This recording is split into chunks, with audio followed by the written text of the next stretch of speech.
I teach mathematics and mainly mathematics again for future teachers of mathematics. And when I was planning my lecture for this summer school, I was thinking that there are so many interesting topics already covered with these two summer universities. So I wanted to find a topic that is new and that is what we didn't hear now.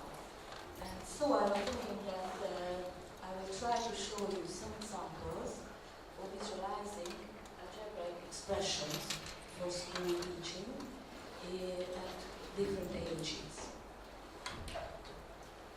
First, I would like to say that I would like to show you two aspects of visualization. One is the role of visualization during the process of learning new concepts, and then another aspect of visualization is in problem solving, and then I will show some concrete examples of visualizing algebraic expressions with exercises, with problems. Okay? So, in the process of learning new concepts, I would like to refer to two people. One is Jean Piaget. I think you all heard the name. And his interiorization theory and the development of mind. Because there is an important role of visualization in interiorizing the new concept of mind.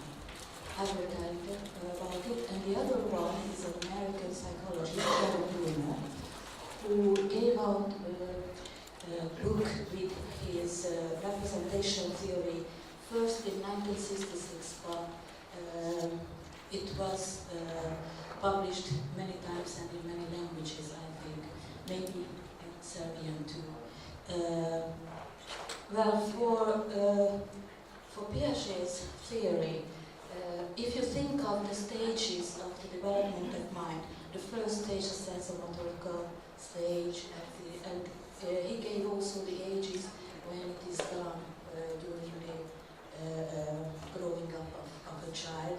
The second is the so-called pre-operational stage. The third one is the stage of the concrete operation, and the fourth is the stage of the symbolic operations, formal operations, we would say. And in these levels of the development of mind, the third and the fourth stage we are dealing with, because they are going on at the age from 7 to, well, let's say 18, and in the stage of concrete operations. Visualizations and images have got a very important role in learning new things. And the fourth stage, the formal operations, is the stage where the pictures go on and change for symbols. And Jan Brunner has got many good theories for teaching mathematics. He said that we can teach most of the concepts of a theory for a child at a very early age. For example, mathematics, the concept of mathematics at a very early age, but in an appropriate representation. So when first learning a new concept, we have to show it on a material level. That means with concrete things, concrete materials. What happened? Okay. Or with concrete situations, operations, activities, and then if he gets acquainted, or children get acquainted with these materials and can see the main properties and the concept we want to teach. When we can go up to the second level of learning, that is the visual,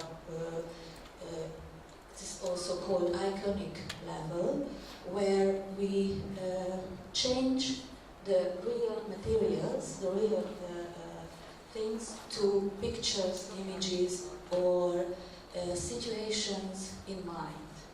That is the second level. And then comes the third level. That is the symbolic level, where we teach the mathematical symbols, the mathematical operations themselves, and so on. I will show some examples. Also, Brunner said that every teaching process have to be based on the current state of the theory, for example, the mathematics, but to elementarize it to the stage of the students' development of their mind. And so that's why I think most of the European math curriculum has got some kind of spiralic building, because we teach at the very low ages most of the basic concepts of mathematics, and then year by year we go on to the same theories, but on another level, on a higher level. That's how we build up the system, the structure of mathematics. So these are some theoretical backgrounds. Okay, let's see some examples for these three representation levels of Brunner. So the first level, the material level, for example, to learn what a number means, a natural number means, is that the child in a very low age can recognize there are 3 apples, 3 balls, 3 little cars, and so on and so on. That is materials, the 3 fingers, and so on.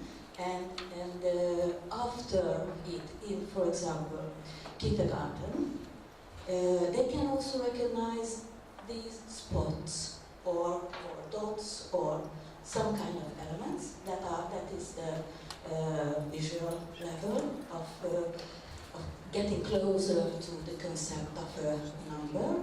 And then in the first school year, he learns the symbolic form of this and recognizes that this symbol means the same as the dots or the 3 apples. So you see that when we go through in teaching process these 3 levels, the first level, there are many different properties of these material things. So the teachers or the kindergarten teachers' role is to show the main properties, what we want to interiorize or what we want to teach. So we leave all the taste, the color, and so on of the apple, and we leave just the amount of them somehow. Another example for this can be, for example, when we try to teach fractions. The first thing is that the children have got experiences with dividing a certain amount into equal pieces. I've got a picture about pizza, but also the same with the chocolate. We divide it into equal pieces, and that's the first experience the children has got about fractions. And then when in school we can start with these well-known things for them, because they have got some pre-mathematical concept about a fraction. What does a half apple means, for example?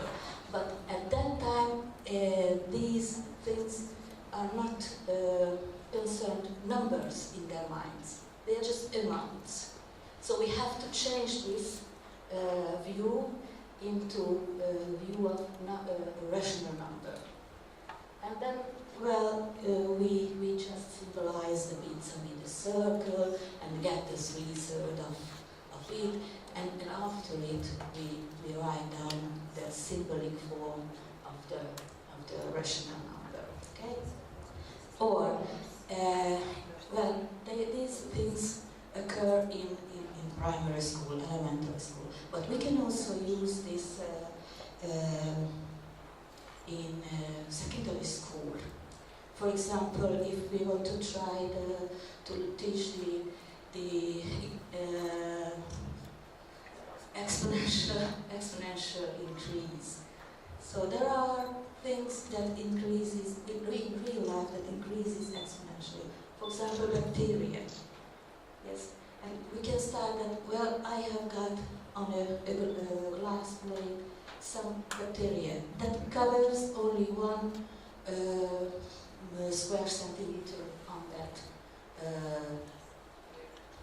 plate, and then I see that every hour the covered area is doubled. So the first thing is the material, the real situation from life, and there are other exponential increasing experiences in real life also.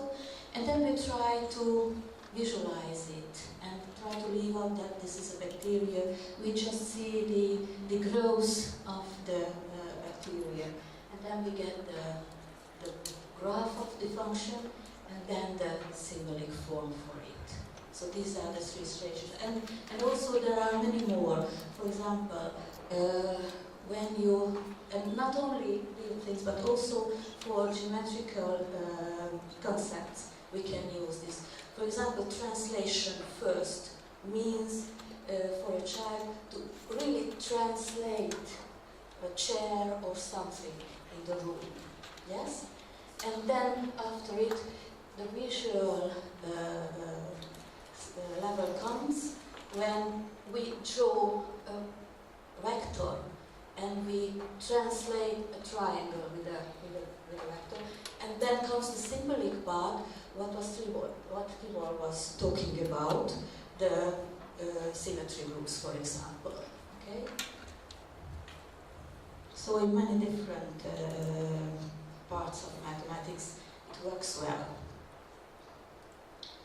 Okay, what does this visual level means in the learning process? So it's a main step in the interiorizing the concept into mind. We shouldn't leave out this. Maybe we don't deal with this aspect much in secondary school, but in primary school it is very important to use this level of thinking. And the images are normally easy to understand. We leave out those properties what are not important for that mathematical structure, and we concentrate on the main properties we want to interiorize. And if you think of the visual memory, there are, many kinds of different memories we have, but psychologists say that the visual memory is quite capacitive, and the pictures restored in our long-lasting memory can be easy to call first. If you just think of when you meet someone on the street and you recognize first at, I don't know, but less than in 1 second, that yes, I know him, I know her. And it takes much longer time to think about where did we meet, what is his name, and so on and so on. The first thing that comes forth is the image. The image that I know this face. No? Okay. Blind people can learn. Yes, of course, yes, of course. And and another important aspect to use this visual level is that if a student during solving a problem or an exercise sticks in using the mathematical formulas, can go back to the visual representation, and that can help him go on with the formulas. But if there was no visual image of that concept in his or her previous studies, then he just picks up and, okay, I cannot solve this problem. That's all. So it's much easier to go through some difficulties with going back. So that's why I was writing these arrows up and back.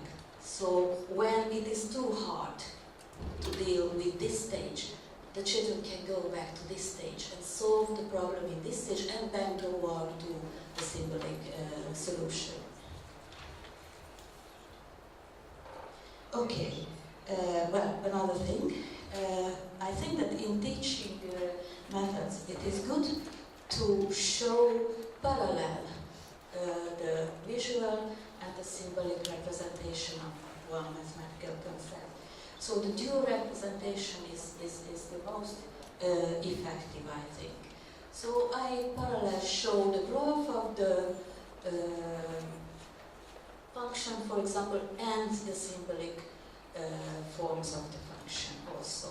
Or, for example, if we are teaching the properties of the function, that is also good to show the minimum and to show what it means in symbolic mathematical symbols. Yes?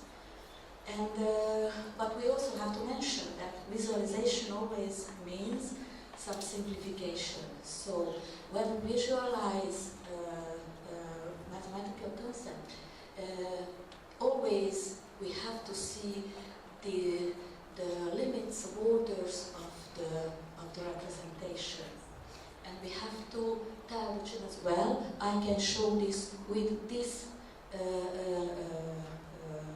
simplification, but the symbolic way has got a wider range to use. I will tell about it and concrete examples. In problem-solving strategies, visualization means another thing.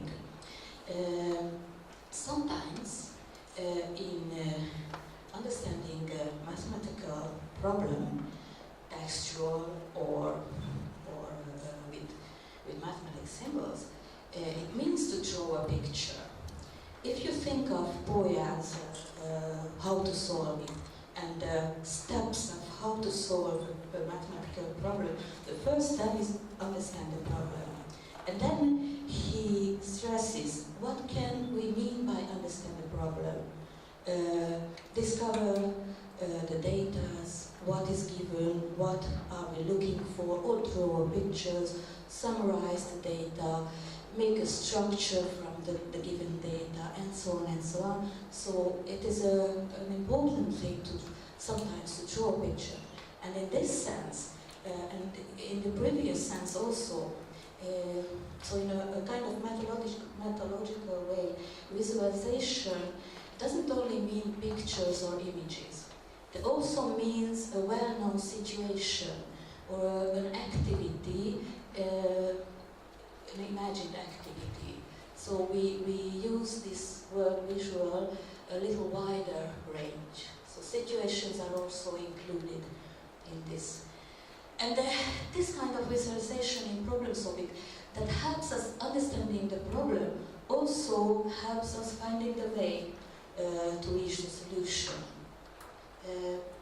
But it is not obvious to use in problem solving. So we have to teach the students for to use this strategy.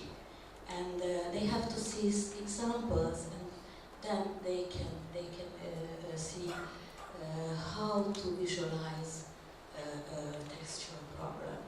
And if we have got a talented child, the talent is showed by using visualization. So if a child from himself or from herself uses visualization when he sees a textual mathematical problem, that shows a kind of creativity and talent also. So, and for the rest, I would try to show some examples for algebraic expressions. There are many more, so I could hardly select from them, but I hope you will get good good ideas and try creatively form your own visual representations for the algebraic problems. We all know that algebra is a very important part of the mathematics curriculum everywhere, I think.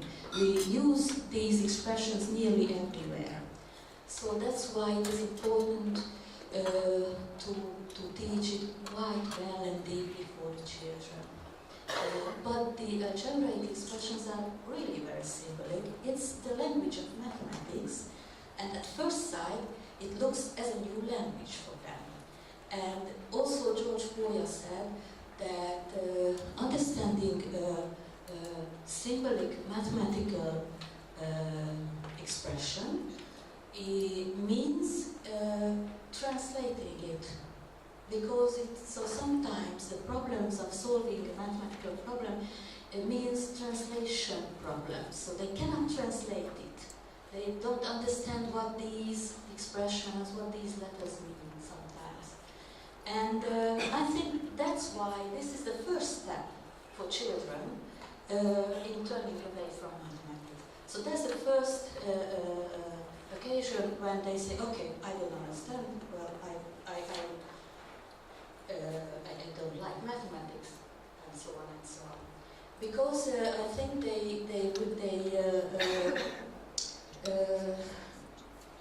they meet these expressions a little earlier than it should be. Because I think in 5th and 6th class, they have to deal with some algebraic expressions, and maybe their mind is not grown, or not good enough to understand symbolic structures. They may be still in the stage of concrete operations, and it's hard for them to deal with symbolic things. Because, as Piaget said, this symbolic or formal stage begins at the age of 12. So under the age of 12, we shouldn't teach many symbolism in mathematics. And so what the solution could be? I think that we should introduce algebra very slowly, step by step, very gently, and with using visualization, because that helps the students to put in their minds into the right place these exceptions. And also, if you think of the history of mathematics, the ancient Greeks also they connected nearly every mathematical concept to geometry, to images. If you think of Euclid's Elements, we think that this is a book on geometry, but there is one book that concerns with number theory, but also the number theory part is based on geometry for them. So if we just think about this, we can understand that it is a better way to use visualization for symbolic or symbolic concepts. Okay. So, in general, some examples. So, if we are talking about integers or natural numbers, they are always, they can always be represented with dots, with units, with elements. What we cannot make different between, and we cannot make different between these elements. And it's also, it always works. For rational numbers, we can always symbolize them with, visualize them with parts of lengths or area units, if you remember. And division of a certain amount into equal parts. The real numbers we used to visualize with segments. If you just think of the number line, it is a visualization of the real numbers, isn't it? And at the number line, real number, for example, square root of 2, means 1 point on the, so has got a dual representation, 1 point on the number line, and also a segment, the distance from 0. The operations. Well, the operations we can do with operation with segments or units. It depends on which number set we are in. For example, if we teach the addition of natural numbers, if we add them, we put together two sets of dots, for example. If we teach the minus, then we have to take away, really. So real activity can also visualize an operation, for example.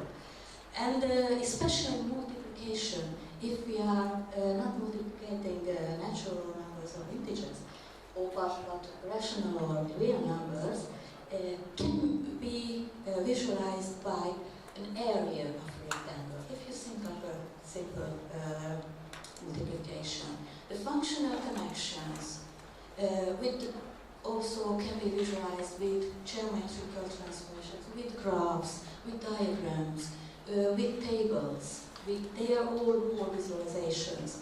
Or, for example, if we think of equations, we used to teach the children the graphic way of solving an equation with two graphs of the functions.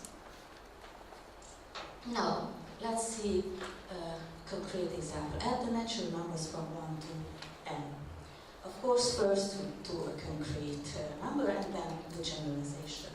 Well, if I say that add the numbers from 1 to 10, well, it's simple. It's not so much. I can add from 1 plus 2 plus 3 and so on. But if I say add the numbers from 1 to 100, then it comes to the children that, okay, it takes so many time to. So we should look for a better way. More, how can we do it cleverly and more quickly than adding one element to the previous ones? So how can we visualize this problem? Okay, they're natural numbers, so we can visualize them with units. Okay, now with little rectangles. And so I have to add 1 plus 2 plus 3 plus 4 and so on. And the problem is to count all the dots. We build a stairway from the natural numbers. And I know that all these units I have to count. So, what to do? We double this stairway, and then we put the second stairway upside down onto the other. What do we get? We get a rectangle all the time, at any step. But the amount of units in this rectangle is the double of the sum I want. So, what kind of rectangle we get? One side is n, and the other side is n plus 1, because I've put the 1 onto the n's column. So, the needed sum is, so the so-called area of this rectangle is n times n plus 1, but I doubled the sum I need, so I divide it by 10, and then I get the formula we use for such problems. Of course, it takes more time, so first we have to see that they understand this procedure for the concrete numbers. Maybe we can go on for 8 or 10, and then we can, but they will see the rule, how it goes quite easily.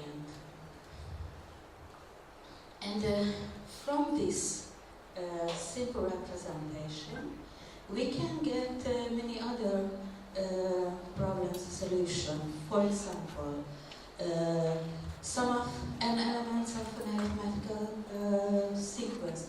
The visualization, and now comes the borders of the visualization, can work. This kind of area and rectangle visualization can work only for positive first element and positive differential. But if they understand the procedure through this visualization, then we can leave out the visualization and we have the symbolic proof, for example. And if you think of the symbolic proof of this theorem in secondary school, the procedure or the structure of the symbolic proof is really the same, because we write down the elements from A1 to AN. That is the sum I want to see. We write down the elements, but changing the direction, so from AN to A1. And then we add them. So that's when we put the second stairway on the first one and form a rectangle. So we have got double of the sum, and we see that A1 and AN, or A2 and AN minus 1 are the same. That's because of the property of the arithmetical sequence. So the steps of the symbolic proof are the same as the steps of the visualization. And that's a good example. When I have to do the same thing with visualization that I do with the symbolic mathematical forms. And from this visualization also we can introduce the concept of mathematical induction, a kind of proving strategy. So let's see another example with the sum of the first and odd numbers. I can give this problem a closed or an open way. The open way is that how much is the sum of the first and odd numbers, and a closed form that let's prove that the sum of the first and odd numbers is n on the square. So that's the two versions. And also there will be two other or one other examples. The sum of the first and odd numbers. I use another kind of visualization, because now I don't have to build a square stairway, but I have to build a square from the numbers. So 1 is 1. So add 3 plus 1, but not in one line, but bend 3 units on to that first unit. And well, they form a square. So the first two odd numbers, sum is 2 on the square. Okay, then let's see if I can do the same with 5. Yes, we have got a two-sided square, and now let's add 5. Can I do the same, bending 5 onto two sides of the previous square? Yes, I can do. And then I see that the sum of the first 3 odd numbers is 3 on the square. And we can go on with some concrete more examples. And then comes the question that, can I generalize this? Can I put on the nth step the next odd number, that is so I've reached that from 1, 3, 5 and so on 2 times n minus 1. That is the first n odd numbers that we have to tell the children. That is n on the square. So can I add the next odd numbers like the others? And if you think of that, I have got an n times n square, and the next odd number is 2 times n plus 1. So how can I do that? Yes, I can put 2 times n plus n to two sides of the n-sided square, and the plus 1 in the corner. So I can generalize this also. And what is in this visualization is the concept of mathematical induction. And if you want to now show what mathematical induction is, we know the two steps. And visualize quite easily with dominoes. Let's imagine an endless queue of dominoes, and how can I make all of the dominoes falling down? The first step is that I have to push the first domino. And the second thing is, if I push one domino, it implies the falling down of the next domino. And if I have these two things together, then I can push down all the dominoes. So there are these two things we have to be sure of. Okay, another example with triangle numbers. What do we call triangle numbers? Those natural numbers from which amount of dots I can form an equilateral triangle. So the first few triangle numbers are these. And what is the nth triangle number? How do we know? The first triangle number is 1, the second is 3, the third is 6, and so on. So how to find the nth triangle numbers? If we just show the first few elements, the children will easily recognize the rule, how the number is growing. Because from the first to the second I added 2 dots. From the second to the third, 3 dots. And 4 and 5. So does it go on like this? Yes. And also I don't want to go into details, but the same procedure as we did with the arithmetical sequences. And we will see that the nth triangle number I get by adding n to the previous triangle number. Yes? And how can we get the n-1 triangle number? Add n-1 to the previous one, and so on. And going back like this, where do we get? The first problem. So we go back to the first problem. And then there are 2 things in it. There is the concept of recursivity in this visualization, and also leads back to one to an already known problem. Okay. Now, just think about it. What can an algebraic expression like this mean? 2 times a plus 1. What does it mean for you? What do you think? What can it mean?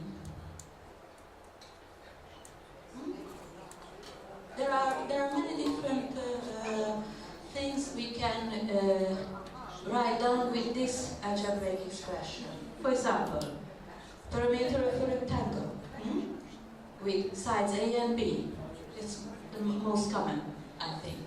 But it also can be an area of a rectangle with sides 2 and A plus B. Okay? We symbolize this situation also with the same algebraic expression. Or length of a strip. If you double a strip with the length A plus B, it's also symbolized by 2 times A plus B. Or a situation can be written. For example, if you tell me how many coins are there in your right wicket and how many coins are there in your left wicket bucket, I will double the money for you. Okay, that's a situation that can also be symbolized by the same structure. So there are many different visual representations to one algebraic expression. So now let's see which of these visualizations can be used, for example, to prove distributivity. Yes? This or that one. Let's see, how can we visualize this identity? For example, with strips. That means that I have got on the, which side is it? Left side. 2 strips with the length of A plus B. And I put them together into one strip. And I can do that not just with figures, but actually with strips. Or the second, the right side, I've got two strips with the length A and two strips with the length B. And I put them together. And if I am right, the lengths must be the same. Okay? Or the other one, a more general one of distributivity, uses the property of area that if I divide a figure into two pieces, the area of the pieces, the sum of the area of the pieces will be the same as the original figure's area. So I have got a paper which has got a rectangular paper. One side equals with C and the other side equals with A plus B. So that's the left side. And the right side is, I just cut at the common point of the A and B segments. And the right side is, I've got a rectangle with A and C and another B and C sides. And this is the same. Okay, there's also the borders that I can do this only with positive numbers, the visualization with positive numbers. But if they understand by visualization for positive numbers, they can use the symbolic form for any numbers. I hope. Okay, some of the remarkable algebraic identities can be shown also with areas of rectangles, for example. And also it works in 3D with binomial formula on the third power.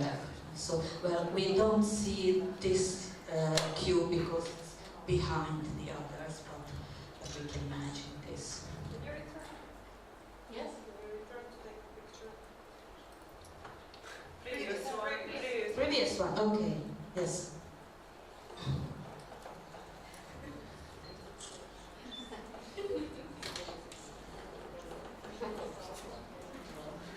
No, there's only one more I would like to show because I like this example very much. How many positive integer solutions has this equation got if k and n are also positive integers and n is not less than k? So it's a partition problem we should call.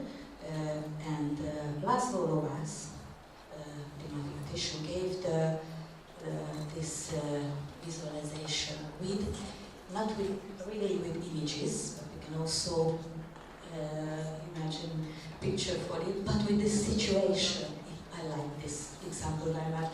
And I think that if a great mathematician as Laszlo Lovász can explain such a combinatorial problem with this kind of simple visualization, I think that we can do the same in teaching mathematics. So you can read it. So I've got ice cream ticket from m units. 1 unit means 1 bowl of ice cream, and I want to divide, and with perforations, as you can imagine. And we have to divide these units among k children. So on the line there are n-1 perforations, and now I have to tear this strip into k pieces somehow. So how can I do that? I have to choose from the n-1 perforations k-1, and then I split this into k pieces. So how many ways can I do that? n-1 and k-1. So it's a combinatorial problem, but it's a nice, very nice situation explaining this problem. Okay, there are other examples, but I have no time. But for last, there are numbers that we can easily visualize but there are numbers we can hardly visualize. But this Polish mathematician tried to visualize the decimals of p. It's an amazing visualization how it goes. This animation was made by Ekrem Güner.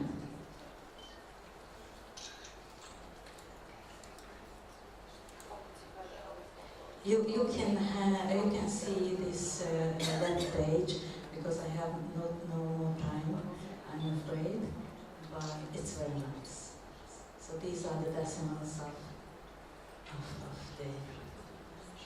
p. The first, I think, in this animation there is the first 1,000 decimals shown from each other.